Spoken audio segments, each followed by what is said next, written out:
I wanted to come up with something fun, quick, 5-minute exercise that gets us painting every day in October. You can make it as fun as you want. You can make it as hard as you want. You can make it as hard or as easy as you want. But what I want you to think about is those art supplies you're not using. I want you to pull a couple of those out. Like I have a palette here that I haven't used in probably 6 months. I want to again play with that. I've got some pen and ink supplies here that I haven't used in I don't know when. So I've got that out. I've got some watercolor pencils here and here. I'm going to pull a couple of those out. Pull out something you have. So like whether you got Neocolor crayons or some pastels or watercolors or gouache, whatever you have that you've neglected, pull a couple things out. Like I've got one of the pencils that I want to use. I've got my paints and I've got some paper. Let me show you what we're going to do. I'm using a 11 by 15 sheet of Fabriano. This is cold press, 140 pound, and I want it to be quite large. So if you have 11 by 15 or larger, pull that out. If you've got a big sheet of paper, you can fold it in half and use that. 9 by 12 is going to be pretty tight if you're wanting to work through all month. So that's why I'm going by the 11 by 15. I like Fabriano paper. I like it because of the texture. It works great with my splashing, and I just really love the results that it gives me. But use your favorite paper. Use that paper that you bought that you haven't used. That's what we want you to do, is use those supplies that we have, but they've been neglected. Next, what I want you to do is go out to your yard. I want you to just find as many different leaves as you can. Do you remember when we were kids and we had to do leaf collections and we just gathered every leaf that we found that was a little different? So whatever shapes, whatever colors, whatever you have, there is no right or wrong. If you only have one tree in your yard, that's fine. Try to find different size leaves.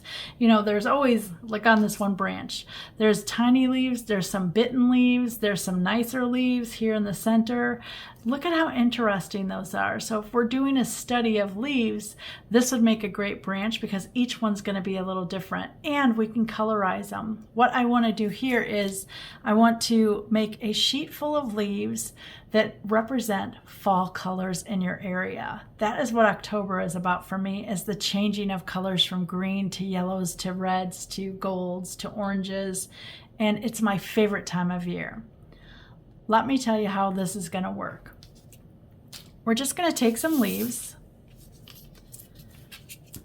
So I'm doing one leaf a day. I can draw as many leaves as I want. I usually bring my leaves in and I usually press them flat. I like to work with flat leaves instead of their curly and that kind of thing. So I just put them between two pieces of paper and lay a book on top of them. I even bunch my leaves all together like this and just lay another piece of paper and just flatten them. I just let them sit overnight, and that's good enough for me.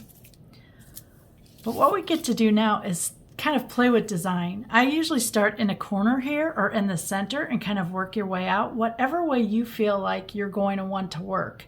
This leaf was a leaf that I found when I was shopping. I really like it. It's a mulberry leaf, but it's totally misshapen, and I just think it's weird looking, so I like it. What you're going to do then is start piling leaves on top of them. I try to connect each leaf that I'm drawing. So this leaf I could connect here, I could connect it through here. See how just overlapping in different ways, it's going to give you a different area. I could connect it like this, where they're kind of connected. They create a shape together. They're not really overlapping. I could overlap it like this. I could overlap it like that. I could just have the little tip here just touch in there. I kind of like if I can make it really tight like that. And then we've got another leaf. So let's figure out where this one would go. I like to just turn it. That's kind of creating a circle around this one, and I don't want to do that. I kind of want to break this guy up. So let's see what happens here. So something like that is kind of nice. I don't like that they're both going the same way. So this one I might pull out this way. There we go. It's nice and tight. Let's see what it does this way. So you see how now it just creates this, but yet I've got all this other space that I can come in with more leaves and just keep adding. By the time you add 30 leaves on here, they're gonna all be jumbled up. You're not gonna be able to really see the shapes except for the ones you paint. So here's what I'm doing. I'm going to take them, let's just take these for instance.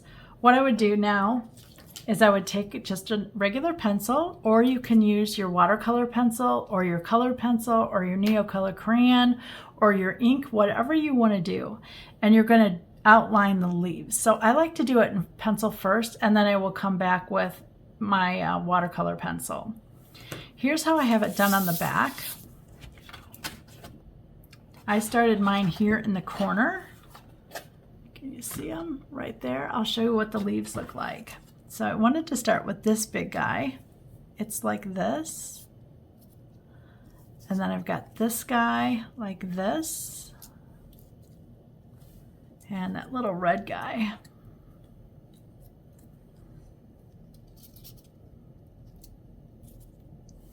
So that's how I have it. I traced each of them first with my pencil very lightly.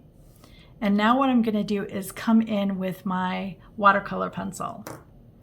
This one I do not want to have color in, but this one I definitely do. So let me show you how light I've drawn it. It's pretty light in there. You can see. You can see it, but yet it's very light. If you know you're going to go over it with your color pencil, you can always come in with a kneaded eraser and kind of roll it like this to lift some of the lines. I'd usually just dab up and down to make them a little bit lighter. You're going to see how fun this is. Let me bring you closer. And now for the pencil, what I want to do is I want to do kind of a soft and hard effect of a pencil. So by that I mean, let me use my black wing here so you can see it really nice. So you can go light pressure, but then you can start pressing heavier, and then you can press really heavy.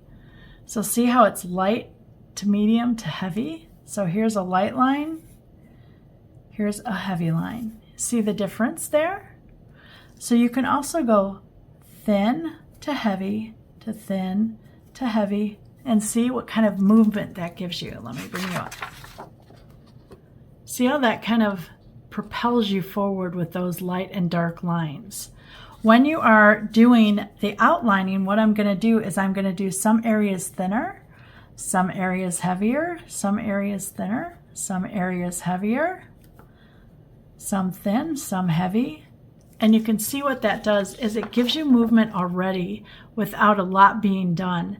Now try not to go 1/4 of an inch light, 1/4 of an inch heavy, 1/4 of an inch light, 1/4 inch heavy. Because what that does is it creates a dotted line, and you don't want that. You want it to be kind of more random. So the next part would be lighter here, and then maybe a short heavy, and then a longer light, and then a longer heavy, so that you have more interest when you're looking at something.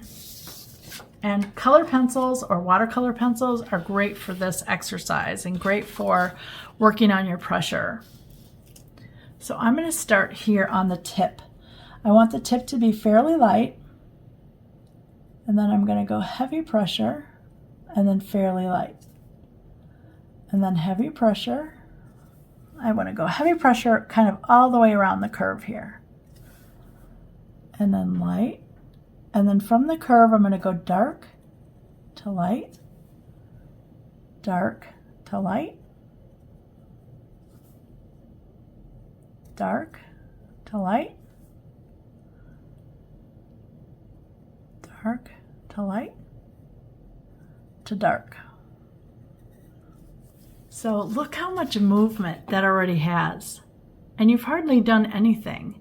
This is what I love about pencils or watercolor pencils. Even the Neocolor crayons, you can do this too. You will not get as sharp of lines, but it will give you a nice variety in your line work.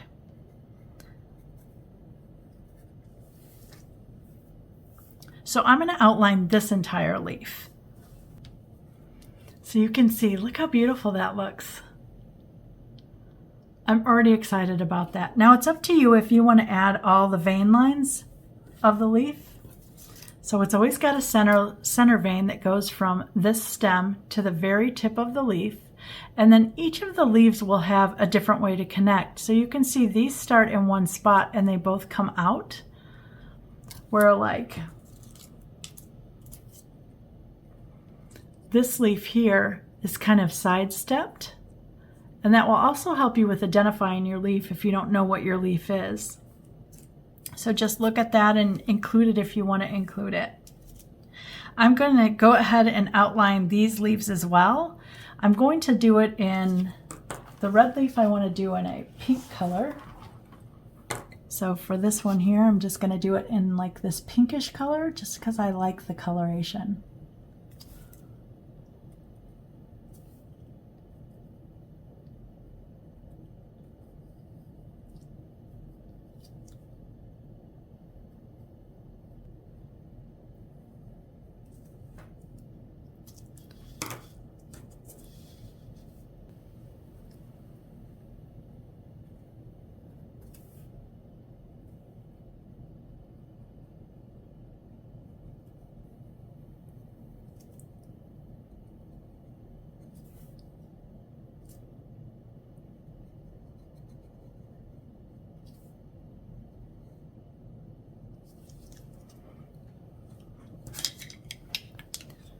Okay, so I've used 3 different pencils for this. So this one was Warm Earth 40%. This one here was Violet Pink. And this one was Raw Umber. Even though they're close, they're going to, when they get wet, be a little different. And that's what I was going for. So I'll probably try to do as many colors as I can because I have quite a bit of these Derwent Luminance pencils. And it's not a supply I use a lot, so I'm trying to use those kind of supplies. I'm going to use my Princeton Long Round here, the Aqua Elite in number 8, because I like the point, but it also holds a lot of paint for me. Because I'm trying to capture the colors of fall here, I want to make sure that if I have a leaf like this that has these beautiful colors, I'm going to try to mimic this the best that I can. Now this one has just a green, so I'm going to do something with this to make it a little brighter. Not so dull and not so dark. So let's have fun with this red one first. Let me look at this palette here and see what kind of colors I can come up with. It's got this very pretty Venetian red, so let me try that, see what happens. Oh yeah, that's lovely. And then I also want kind of a bright orange. So I want to make sure that I touch the edge here where the pencil is, because remember it's watercolor pencil. So if you get it wet, it will soften.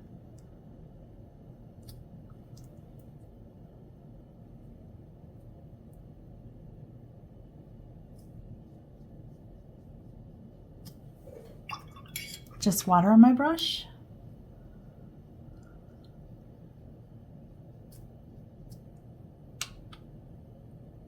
I'm going to go a little darker, so I've got this violet color up here that's, oh yeah.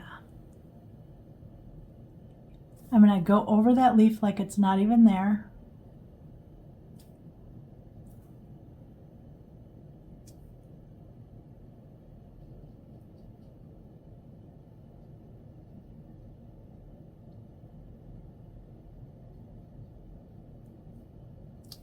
Okay, I'm going to go to that orange now and let's add a little bit of that up here.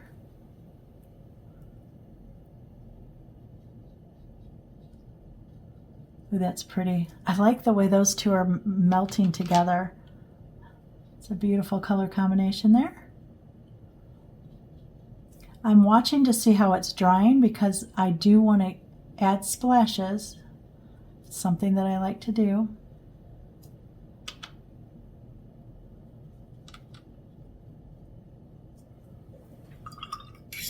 I'm going to go a little softer to the edge out here, so just water.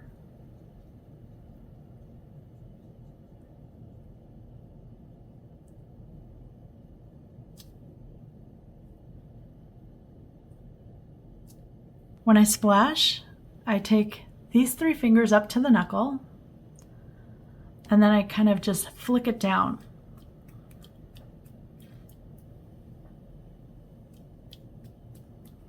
If you use salt or don't use salt, this would be a great exercise for trying salt. So I think I'm going to splash one, and maybe I'll use salt on this one here. This one has a lot more of that violet on this other side of the leaf here, so I want to add some of that darkness.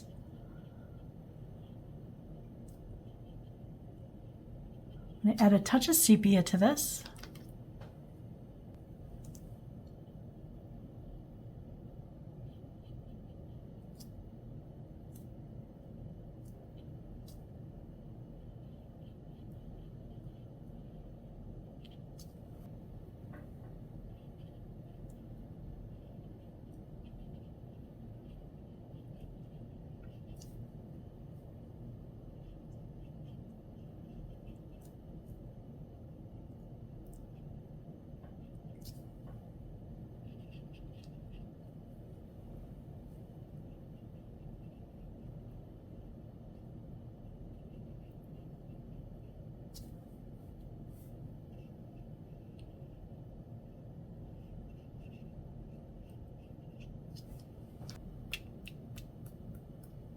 Okay, look at how nice that looks. Of course, this is the back side, but great coloration there. Love that.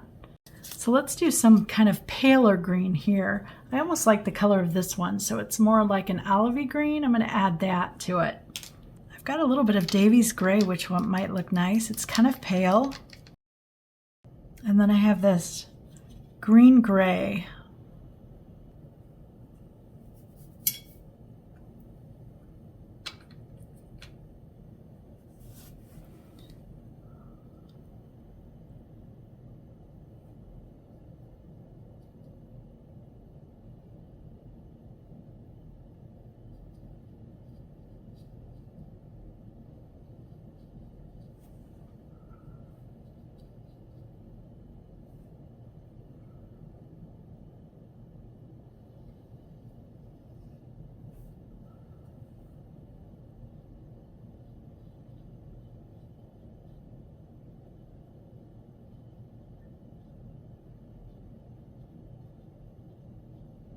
These colors are playing nice with each other here.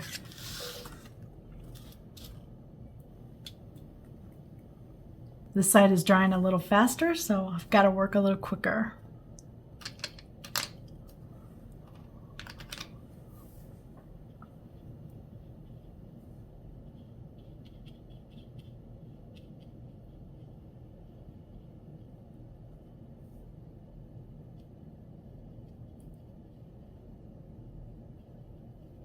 As my leaves go down to the stem, I like to add just a touch of sepia usually.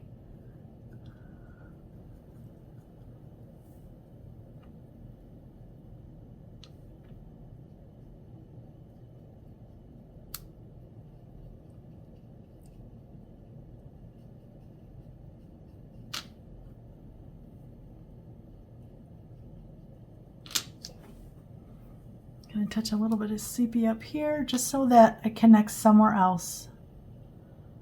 I try not to add it just in one place.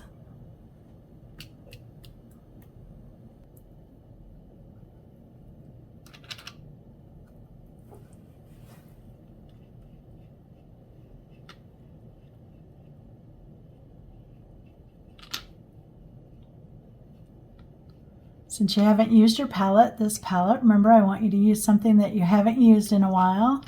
Play around with different color mixes and see what you come up with.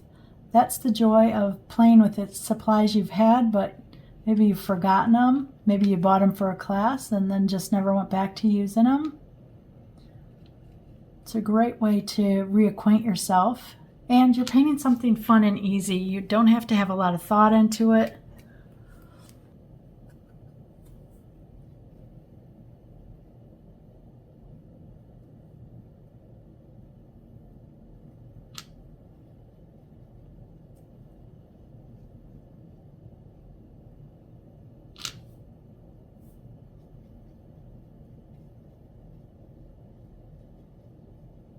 I'm going to touch a little bit more sepia into that color.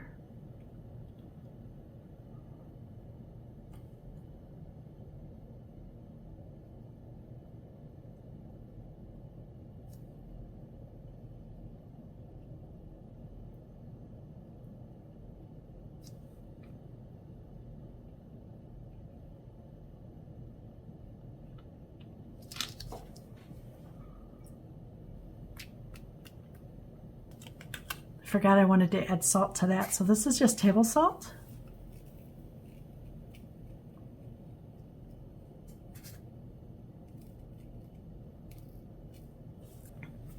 This has been dried now, and I wanted to show you the effects of water and salt so that you'll be able to see both of them. So you see all these little spots and like little craters that are sharper like this one. You see that little one right there? Where you see the water is a little less structured. So anytime you see something crisper like this where it has little jagged edges, or little dots like that, that's done with the salt. Isn't the texture beautiful?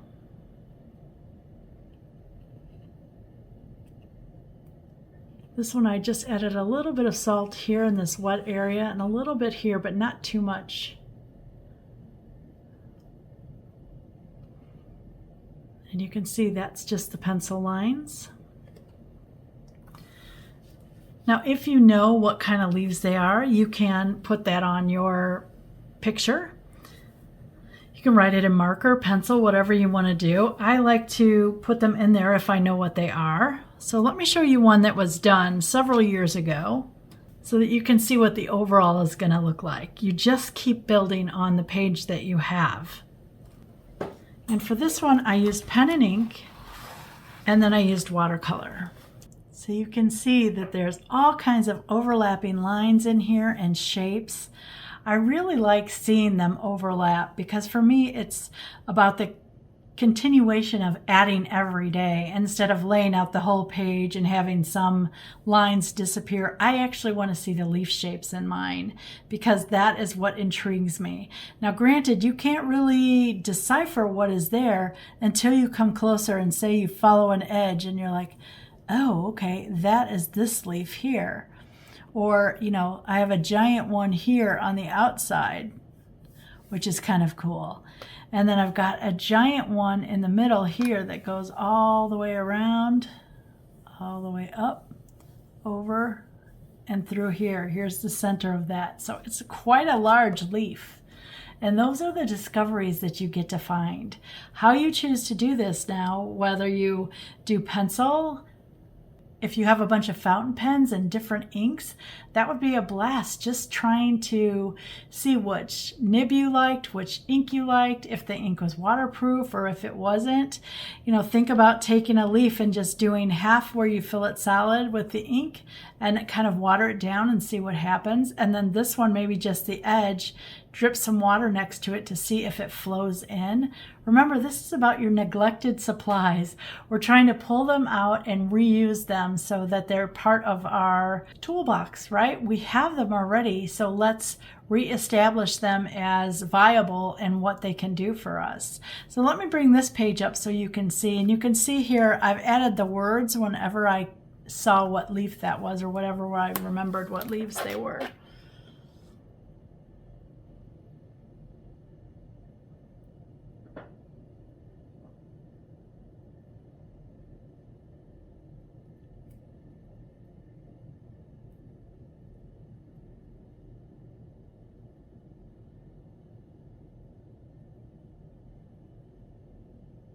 Isn't it fun seeing all the different lines and shapes?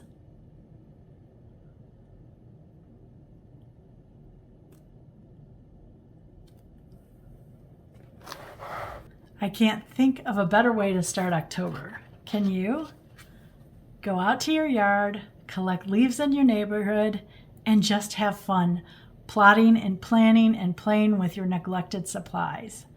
I can't think of anything better. If you were inspired by today's video, please like or comment. If you haven't subscribed, please click the button. I would appreciate it. And thanks so much for watching.